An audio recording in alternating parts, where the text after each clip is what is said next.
वैशाख माह के कृष्ण पक्ष की एकादशी को वरुथनी एकादशी के नाम से जाना जाता है। इस दिन व्रत रखकर विधि विधान से भगवान विष्णु की पूजा की जाती है। मान्यता है कि जो व्यक्ति वरुथनी एकादशी का व्रत रखता है और पूजा करता है उसे बैकुंठ लोक की प्राप्ति होती है। वरुथनी एकादशी को कल्याणकारी एकादशी के नाम से जाना जाता है। मान्यता है कि एकादशी का व्रत नियम पूर्वक करने से सभी पापों का नाश होता है, मोक्ष की प्राप्ति होती है, भय दूर होते हैं, जीवन में सुखों का आगमन होता है। तो आइए जानते हैं साल 2024 में वरुथनी एकादशी का व्रत कब किया जाएगा, व्रत का पारण कब रहेगा, एकादशी तिथि के बारे में। साल 2024 में वरुथनी एकादशी 4 मई 2024 दिन शनिवार को है। पारण रहेगा 5 मई 2024 को सुबह 5:37 से सुबह 8:17 पर।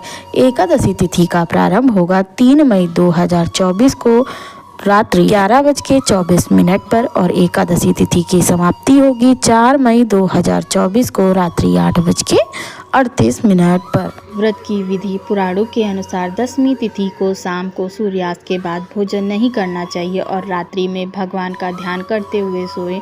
एकादशी व्रत रखने वाले को अपने मन को शांत एवं स्थिर रखे, किसी प्रकार की द्वेष भावना क्रोध मन में ना लाएं। जिस दिन एकादशी का व्रत किया जाए उस दिन ब्रह्मचर्य का पालन अवश्य करें। व्रत वाले दिन ब्रह्म मुहूर्त में उठकर स्नान करें, स्वच्छ वस्त्र धारण कर भगवान विष्णु की पूजा में तुलसी, ऋतुफल एवं तिल का प्रयोग करें। व्रत के दिन अन्न वर्जित है, निराहार रहें और शाम में पूजा के बाद चाहे तो फल ग्रहण कर सकते। यदि आप किसी कारण व्रत नहीं रख सकते तो भी एकादशी के दिन चावल का प्रयोग भोजन में नहीं करना चाहिए। एकादशी के दिन रात्रि जागरण का बड़ा महत्व है। संभव हो तो रात में जग कर भगवान का भजन कीर्तन करें।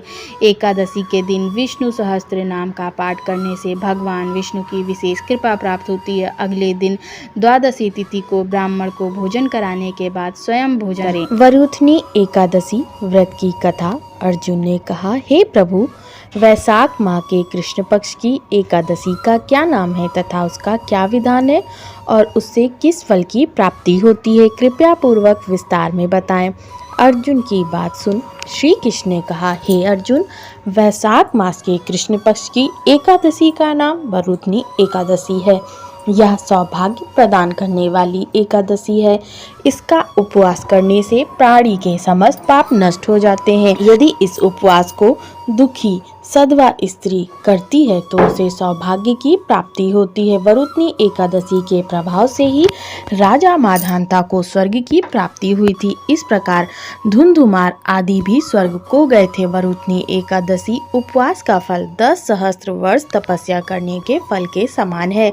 कुरुक्षेत्र में सूर्य ग्रहण के समय जो फल एक बार स्वर्ण दान करने से प्राप्त होता है, वही फल वरुथनी एकादशी का उपवास करने से प्राप्त होता है। इस व्रत से प्राणी इस लोक और परलोक दोनों में सुख पाते हैं और अंत में स्वर्ग के भागी बनते हैं। हे राजन, इस एकादशी का उपवास करने से मनुष्य को इस लोक में सुख और परलोक में मुक्ति प्राप्त होती है। शास्त्रों में कहा गया है कि घोड़े के दान से हाथी का दान श्रेष्ठ है और हाथी के दान से भूमि का दान श्रेष्ठ है। इनमें श्रेष्ठ तिलों का दान है, तिल के दान से श्रेष्ठ है स्वर्ण का दान और स्वर्ण के दान से श्रेष्ठ है अन्नदान। संसार में अन्नदान से श्रेष्ठ कोई भी दान नहीं। अन्नदान से पितृ, देवता, मनुष्य आदि सब तृप्त हो जाते हैं। कन्यादान को शास्त्रों में अन्नदान के समान माना गया है। वरुथनी एकादशी के व्रत से अन्नदान तथा कन्यादान दोनों श्रेष्ठ दानों का फल मिलता है। जो मनुष्य लालचवश कन्या का धन ले लेते हैं या आलस और कमजोरी के कारण कन्या के धन का भक्षण करते हैं, वे प्रलय के अंत तक नरक भोगते रहते हैं या उनको अगले जन्म में बिलाव योनि में जाना पड़ता है। जो प्राणी प्रेम से तथा यज्ञ सहित कन्यादान करते हैं उनके पुण्य को चित्रगुप्त भी लिखने में असमर्थ हो जाते हैं। जो प्राणी इस वरुथनी एकादशी का उपवास करते हैं उन्हें कन्यादान का फल प्राप्त होता है। वरुथनी एकादशी का व्रत करने वालों को दशमी के दिन से निम्न वस्तुओं का त्याग करना चाहिए। कांसे के बर्तन में भोजन करना, मांस, मसूर की दाल, चना, कोदो, साग, शहद, दूसरे का अन्न दूसरी बार भोजन करना। व्रती को पूर्व ब्रह्मचर्य चंचल से रहना चाहिए, रात को सोना नहीं चाहिए, अपितु सारा समय शास्त्र चिंतन, भजन कीर्तन आदि में लगाना चाहिए। दूसरों की निंदा तथा नीच पापी लोगों की संगत भी नहीं करनी चाहिए। क्रोध करना, झूठ बोलना भी वर्जित है। तेल तथा अन्य भक्षण की भी मनाही है। हे राजन, जो मनुष्य इस एकादशी का व्रत विधान पूर्वक करते हैं उन्हें स्वर्गलोक की प्राप्ति होती है। अतः मनुष्य को निकृष्ट कर्मों से डरना चाहिए। इस व्रत के महात्म्य को पढ़ने से 1 सहस्त्र गौदान का पुण्य प्राप्त होता है। इसका फल गंगा स्नान करने के फल से भी अधिक है।